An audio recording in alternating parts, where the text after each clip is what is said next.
All right, so today we're gonna show you guys how to bench bleed your master cylinder.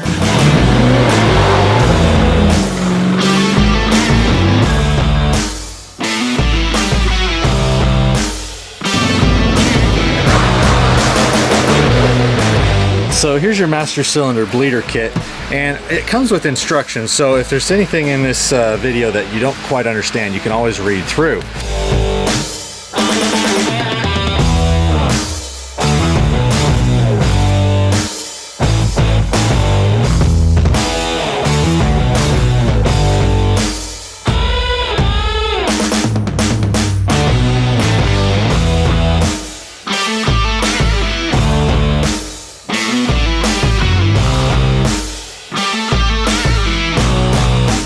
The number one most important reason why you're going to be bench bleeding the master cylinder versus just bleeding it on the vehicle is this makes sure that you get all of the air bubbles out of this piece.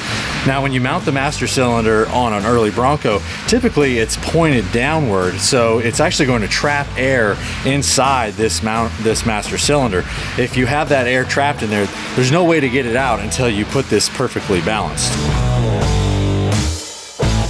Notice the air bubbles rising up inside the reservoirs, and also you'll see the fluid going through those clear lines as well as the air bubbles too. It will take probably about 20 cycles before you see every air bubble completely gone.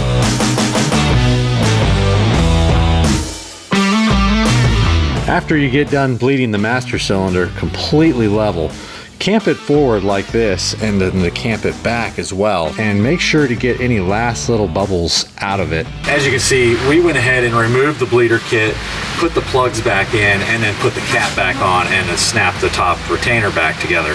That way it's just a little easier to hold this and mount it without the fluid just coming right out of the reservoir and getting all over the inside of the engine bay. Hope that was helpful.